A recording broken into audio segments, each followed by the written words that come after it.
Bismillahirrahmanirrahim.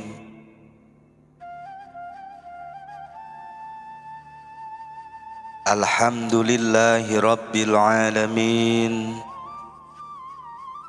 Assalatu wassalamu alaika ya sayyidi ya Rasulullah. Khudh biyadi qallat hilati adrikni. Ketahuilah wahai saudaraku, bahwa di dalam Al-Quran Tuhan telah berfirman, akan kami pasang satu timbangan yang adil di hari perhitungan, dan tak akan ada jiwa yang dianiaya dalam segala hal. Siapapun yang telah menempa satu butir kebaikan atau maksiat, kelak pada hari itu akan melihatnya. Di dalam Al-Quran juga tertulis, setiap jiwa akan melihat apa yang diperbuat sebelumnya pada hari perhitungan. Khalifah Umar pernah berkata, tuntutlah pertanggungjawaban dari dirimu sebelum dituntut pertanggungjawabanmu.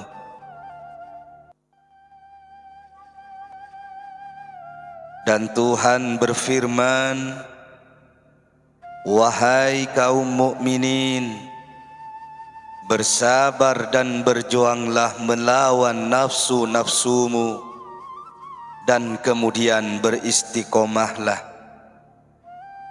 Semua wali paham bahwa mereka datang ke dunia ini untuk menyelenggarakan suatu lalu lintas ruhaniyah. Perolehan ataupun kerugian yang menjadi akibatnya adalah surga atau neraka. Oleh karena itu, mereka selalu menatap dengan pandangan waspada kepada badan mereka yang berkhianat, bisa menyebabkan mereka menderita kerugian besar. Oleh karena itu, hanya orang-orang bijaksana sajalah yang setelah sholat subuhnya menghabiskan 1 jam penuh untuk mengadakan perhitungan ruhaniyah dan berkata kepada jiwanya, wahai jiwaku, engkau hanya mempunyai 1 hidup. Tidak satu pun saat yang telah lewat bisa dikembalikan, karena dalam perbendaharaan Allah, jumlah nafas bagianmu sudah tertentu dan tidak bisa ditambah. Ketika kehidupan telah berakhir, tidak ada lagi lalu lintas ruhaniyah yang mungkin kau peroleh.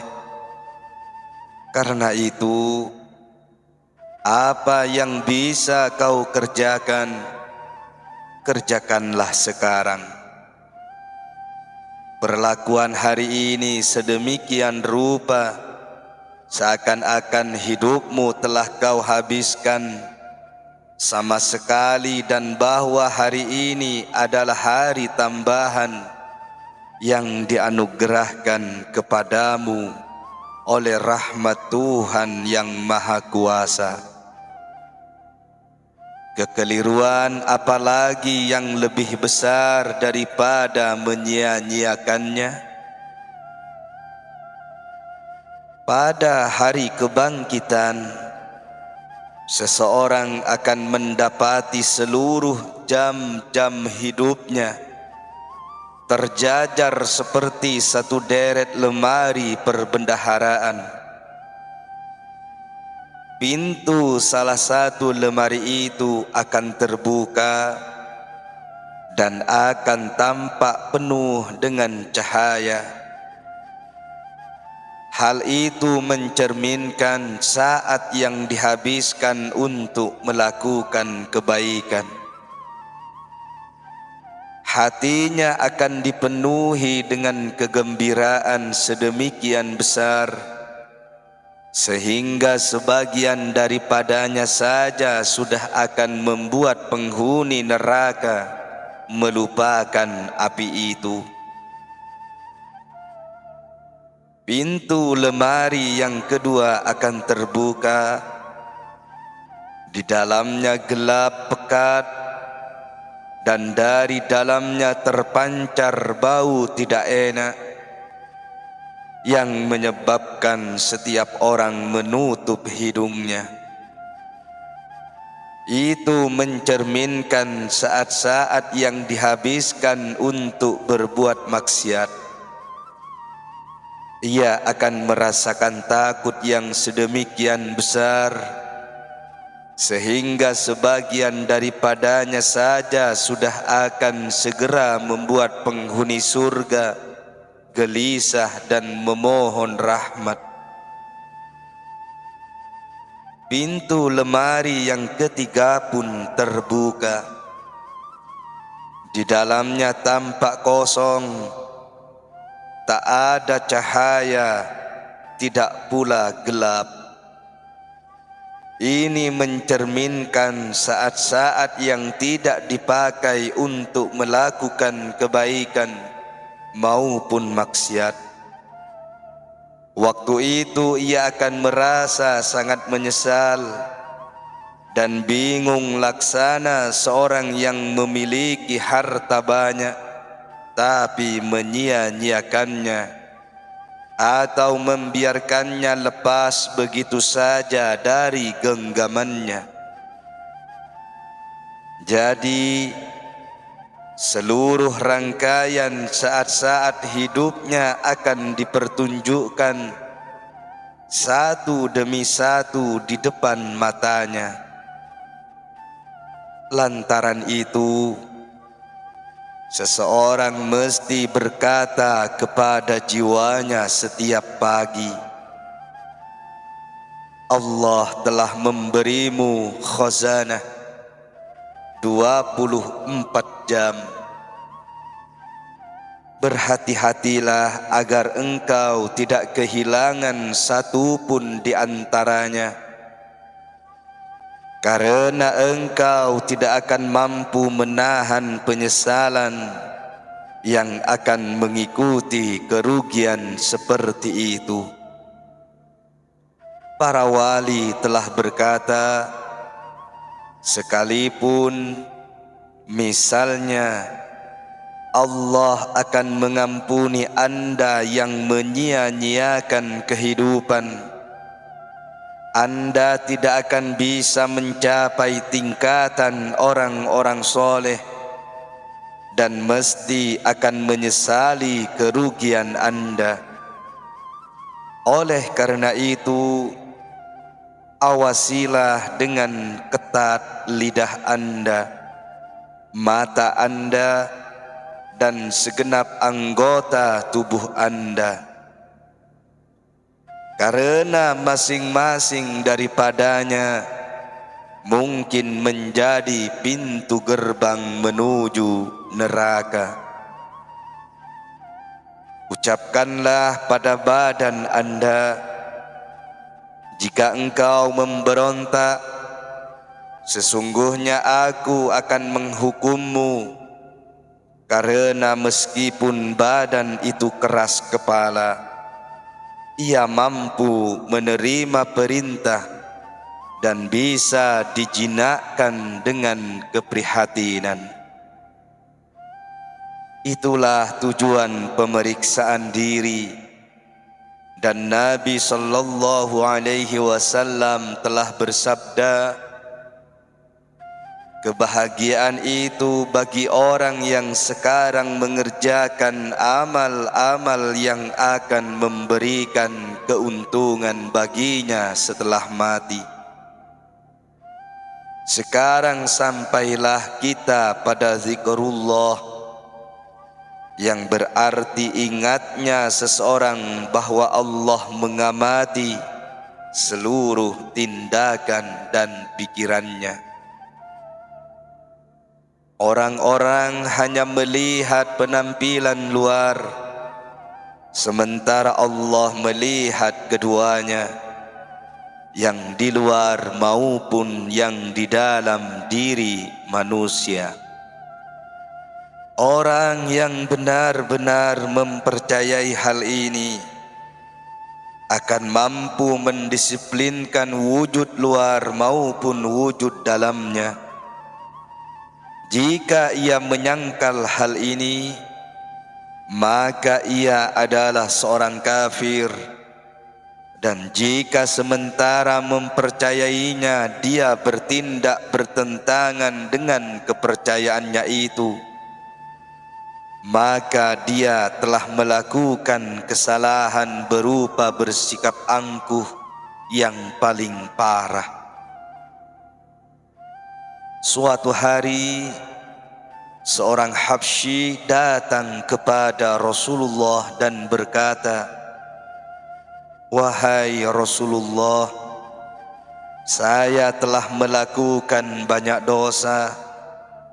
Mungkinkah tobat saya bisa diterima?" Nabi menjawab, "Iya." Kemudian sang Habsyi berkata, "Wahai Rasulullah, setiap saya melakukan dosa, adakah Tuhan benar-benar melihatnya?" "Iya," jawab beliau. Sang Habsyi pun melontarkan pekikan dan kemudian jatuh tak sadar.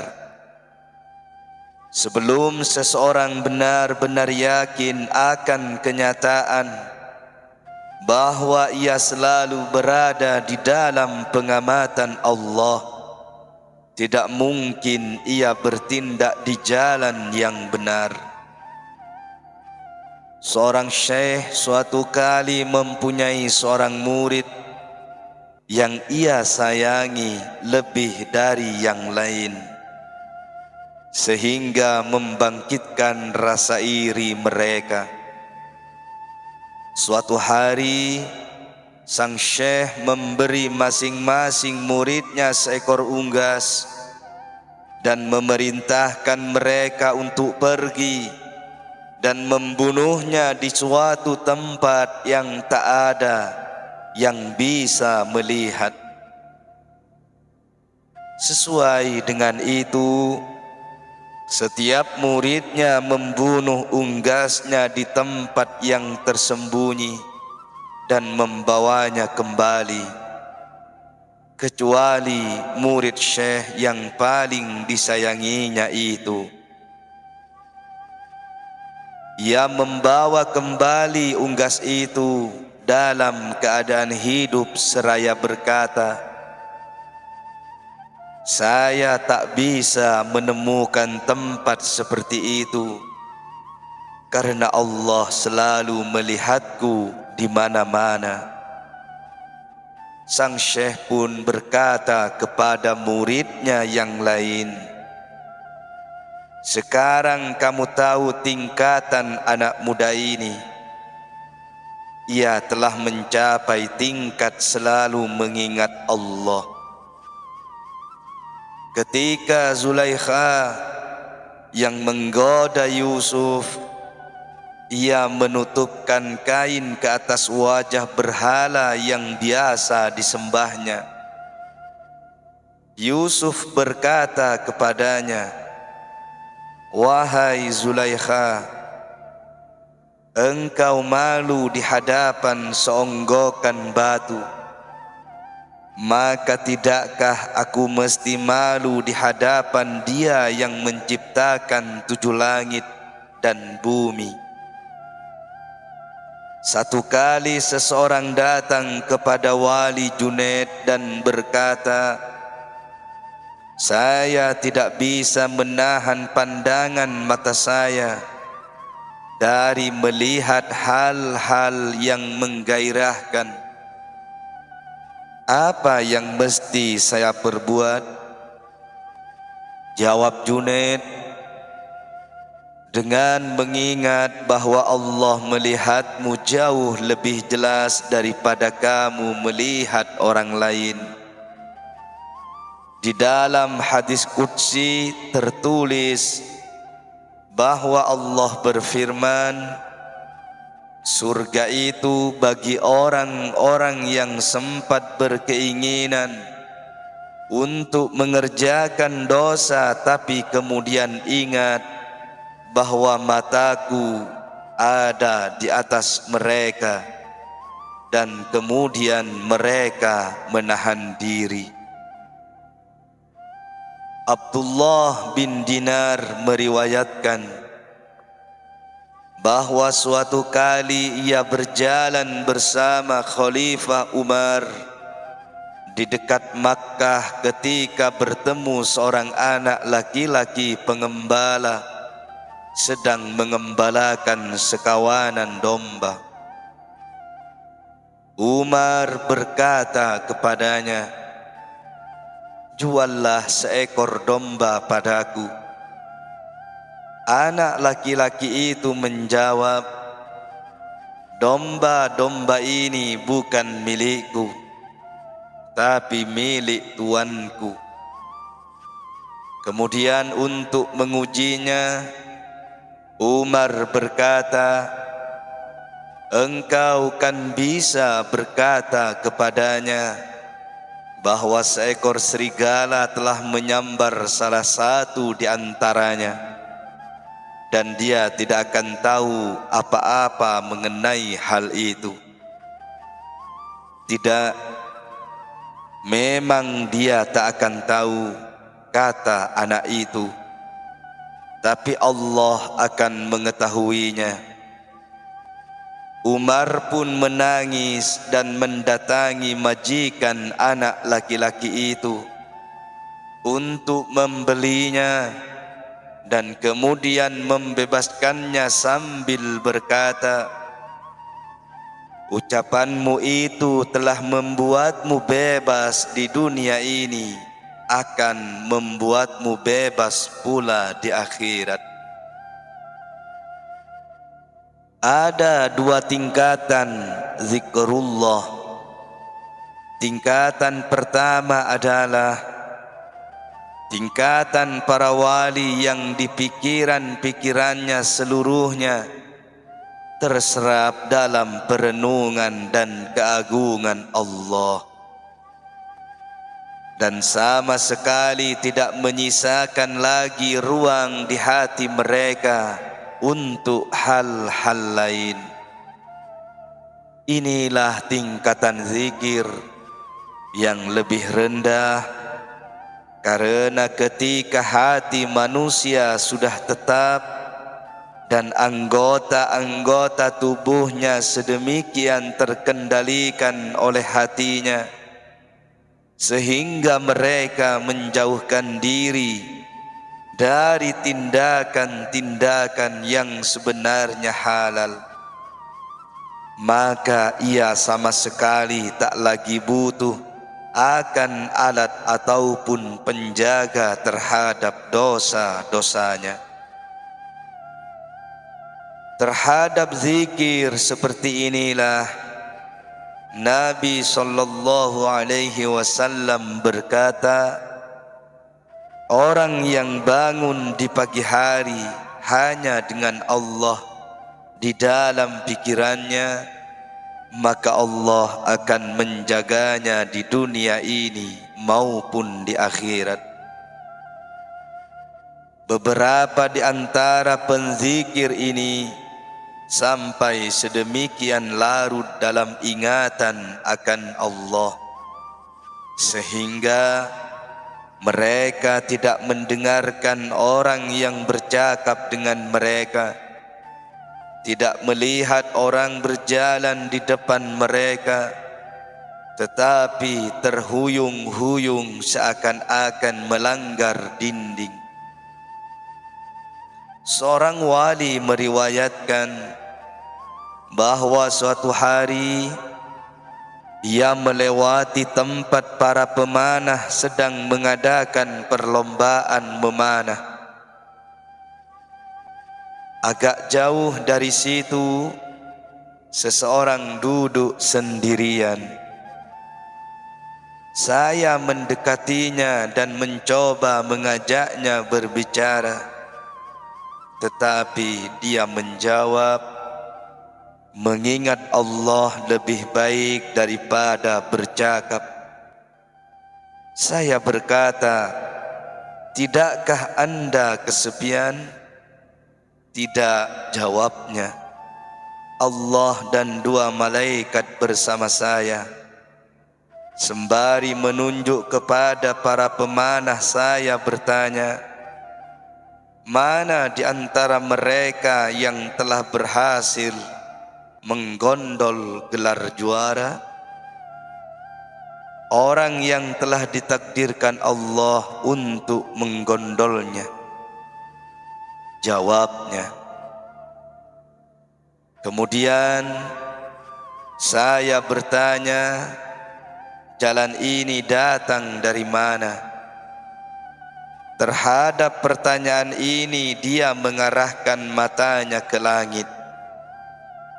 Kemudian bangkit dan pergi seraya berkata, ya Rabbi, banyak makhlukmu menghalang-halangi orang dari mengingatmu. Wali Syibli suatu hari pergi mengunjungi Sufi Tsauri. Didapatinya Tsauri sedang duduk tafakur sedemikian tentang sehingga tidak satu pun rambut di tubuhnya bergerak. Syibli pun bertanya kepadanya, dari siapa Anda belajar mempraktekkan ketenangan tafakur seperti itu? Tsauri menjawab, dari seekor kucing yang saya lihat menunggu di depan lubang tikus dengan sikap yang bahkan jauh lebih tenang daripada yang saya lakukan. Ibnu Hanif meriwayatkan, kepada saya diberitakan bahwa di kota Sur, seorang syekh dengan seorang muridnya selalu duduk dan larut di dalam zikrullah. Saya berangkat ke sana dan mendapati mereka berdua duduk dengan wajah menghadap ke Makkah. Saya mengucapkan salam kepada mereka 3 kali, tapi mereka tidak menjawab. Saya berkata, saya meminta dengan sangat, demi Allah, agar Anda menjawab salam saya. Yang lebih muda mengangkat kepalanya dan menjawab, wahai Ibnu Hanif, dunia ini hanya ada untuk waktu yang singkat saja, dan dari waktu yang singkat itu hanya sedikit yang masih tersisa. Anda telah menghalang-halangi kami dengan menuntut agar kami membalas salam Anda. Ia kemudian menundukkan kepalanya kembali dan diam. Saya waktu itu merasa lapar dan haus, tetapi keingintahuan akan kedua orang itu membuat saya seakan lupa diri. Saya bersembahyang asar dan maghrib bersama mereka, kemudian meminta mereka memberi nasihat-nasihat ruhaniyah. Yang muda menjawab, Wahai Ibnu Hanif, kami ini orang sengsara. Kami tidak memiliki lidah untuk memberikan nasihat. Saya tetap berdiri di sana 3 hari 3 malam. Tidak satu patah kata pun terlontar dari kami, dan tak seorang pun tidur. Kemudian saya berkata dalam hati, saya minta mereka dengan sangat, demi Allah, untuk memberi saya beberapa nasihat yang mudah mengkasyaf pikiran saya. Kemudian sekali lagi mengangkat kepalanya. Pergi dan carilah seseorang yang dengan mengunjunginya akan membuat Anda mengingati Allah dan menanamkan rasa takut akan Dia di dalam hati Anda, dan yang akan memberi Anda nasihat melalui diamnya, bukan lewat cakapnya. Itu semua adalah zikir para wali, yaitu berada dalam keadaan terserap keseluruhan dalam perenungan akan Allah. Tingkatan kedua dari zikrullah adalah zikir golongan kanan, ashabul yamin.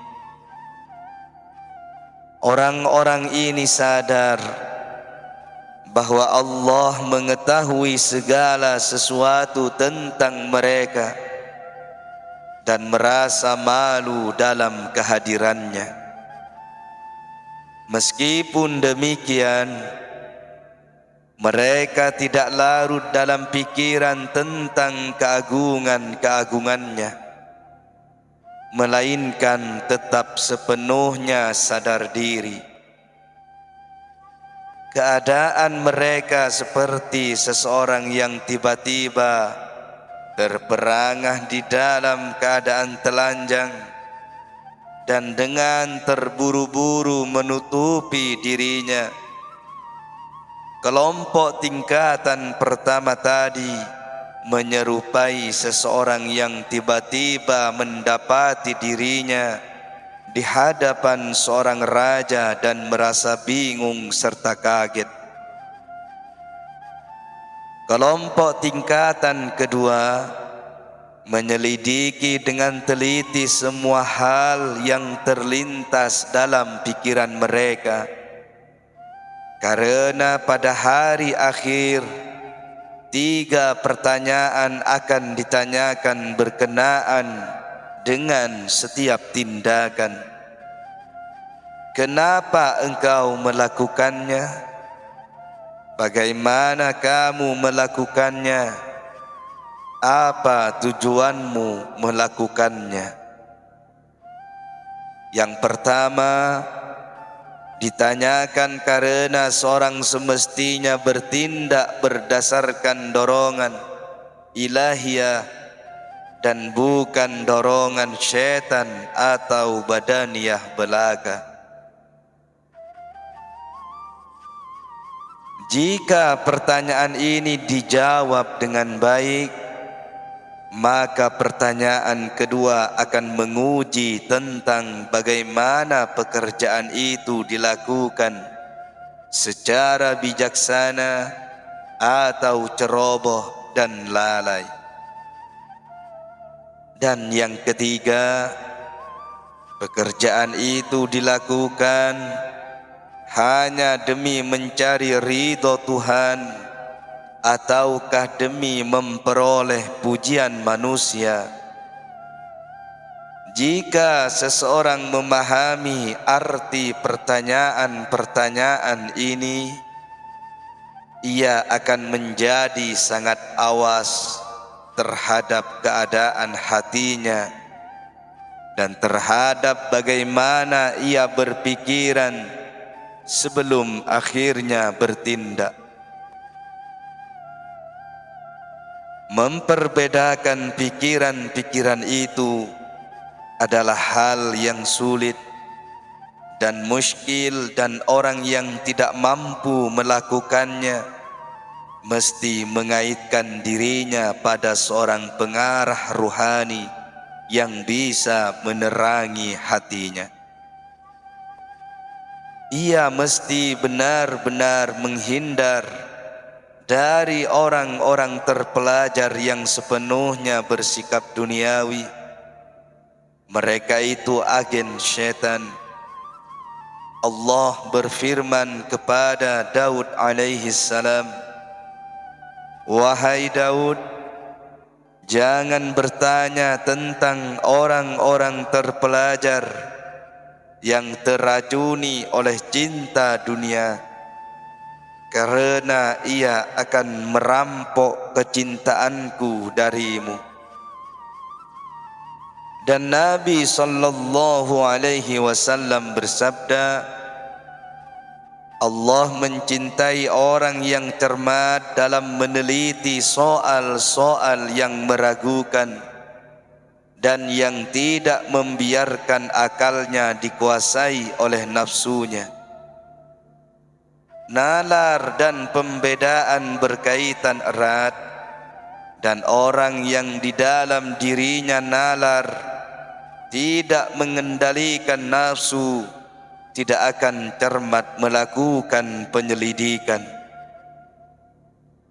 Di samping beberapa peringatan tentang penelitian sebelum bertindak, seseorang juga mesti dengan ketat menuntut pertanggungjawaban dirinya atas tindakan-tindakan masa lampaunya. Setiap malam ia mesti memeriksa hatinya berkenaan dengan apa yang telah ia kerjakan, demi melihat telah beruntung ataukah merugi ia dalam modal ruhaninya. Inilah yang lebih penting, karena hati itu seperti rekanan dagang yang khianat, yang selalu siap untuk menipu dan mengelabui. Kadang-kadang ia menampakkan perasaan mementingkan dirinya sendiri dalam bentuk ketaatan kepada Allah sedemikian rupa, sehingga seseorang menyangka bahwa ia telah beruntung, padahal sebenarnya ia merugi. Seorang wali bernama Amia berumur 60 tahun menghitung hari-hari dalam hidupnya, dan ia dapati bahwa hari-harinya itu berjumlah 21.600 hari. Ia berkata kepada dirinya sendiri, "Celaka aku, sekiranya aku melakukan satu dosa saja setiap harinya, bagaimana aku bisa melarikan diri dari timbunan 21.600 dosa?"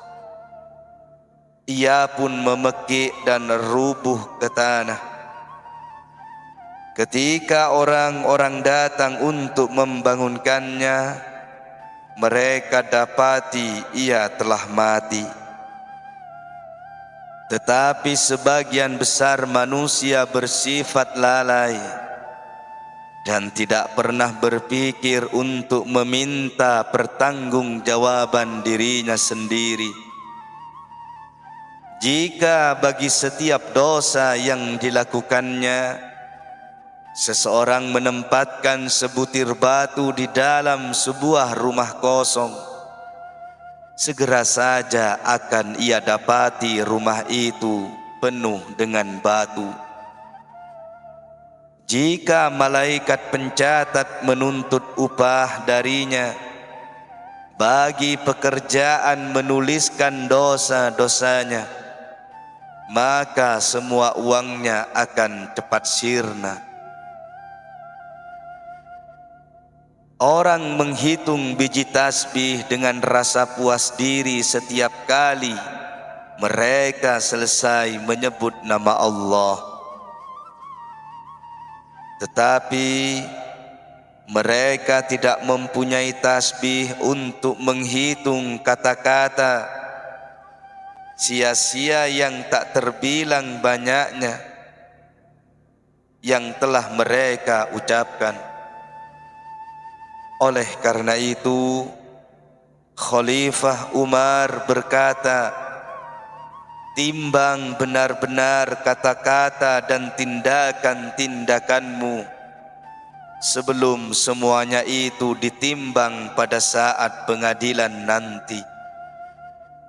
Ia sendiri sebelum beristirahat pada setiap malamnya biasa memukul kakinya dengan disertai rasa ngeri, kemudian berseru, apa yang telah kau lakukan hari ini? Abu Thalha suatu kali sholat di sebuah kebun korma. Ketika menampak seekor burung indah yang melintas, menyebabkan salah hitung jumlah sujud yang telah dilakukannya. Untuk menghukum dirinya karena kelalaiannya ini, ia memberikan kebun kormanya kepada orang lain. Wali-wali seperti itu tahu bahwa sifat indrawi mereka cenderung untuk tersesat. Oleh karena itu, mereka mengawasi dengan ketat dan menghukumnya untuk setiap kesalahan yang dilakukannya. Jika seseorang mendapati dirinya bebal dan menolak sikap cermat dan disiplin diri, ia mesti selalu bersama-sama dengan seseorang yang cakap dalam praktek-praktek seperti itu, agar ia tertulari antusiasme yang ahli tersebut.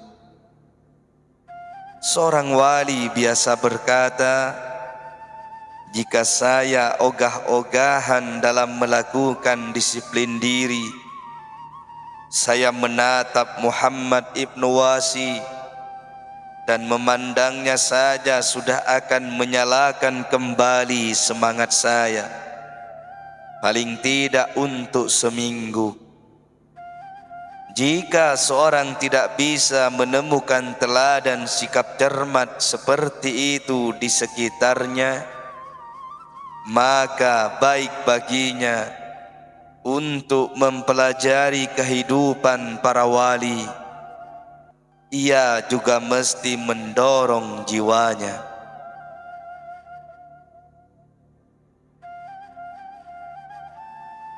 Wahai jiwaku, kau anggap diriku cerdas dan marah jika disebut tolol.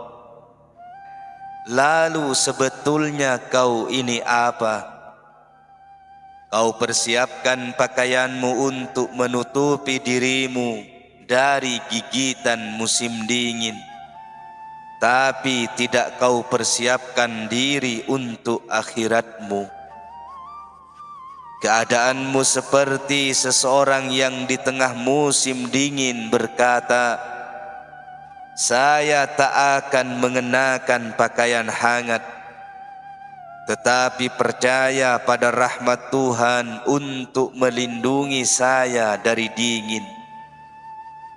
Ia lupa bahwa bersamaan dengan menciptakan dingin, Allah menunjuki manusia cara membuat pakaian untuk melindungi diri darinya dan menyediakan bahan-bahan untuk pakaian itu. Ingatlah juga, wahai diri, bahwa hukumanmu di akhirat bukan karena Allah marah pada ketidaktaatanmu, dan jangan berpikir bagaimana mungkin dosa saya mengganggu Allah. Nafsumu sendirilah yang akan menyalakan kobaran neraka dalam dirimu. Makanan tidak sehat yang dimakan seseorang menimbulkan penyakit pada tubuh orang itu, bukan karena dokter jengkel kepadanya karena melanggar nasihat-nasihatnya. Celakalah kau, wahai diri, karena cintamu yang berlebihan kepada dunia. Jika kau tidak percaya pada surga dan neraka, bagaimana mungkin kau percaya pada mati yang akan merenggut semua kenikmatan duniawi dirimu dan menyebabkan kau menderita oleh perpisahan itu sebanding dengan keterikatanmu pada kenikmatan duniawi itu. Kenapa kau dicipta setelah dunia? Jika semuanya dari timur sampai barat adalah milikmu dan menyembahmu, toh dalam waktu singkat semuanya itu akan menjelma menjadi debu bersama dirimu, dan permusnahan akan menghapuskan namamu sebagaimana raja-raja sebelummu. Tetapi sekarang, mengingat bahwa kau hanyalah memiliki sebagian sangat kecil dari dunia ini, dan itu pun bagian yang kotor daripadanya, akankah kau begitu gila untuk menukar kebahagiaan abadi dengannya? Permata yang mahal dengan sebuah gelas pecah yang terbuat dari lempung dan menjadikan dirimu bahan tertawaan orang-orang di sekitarmu?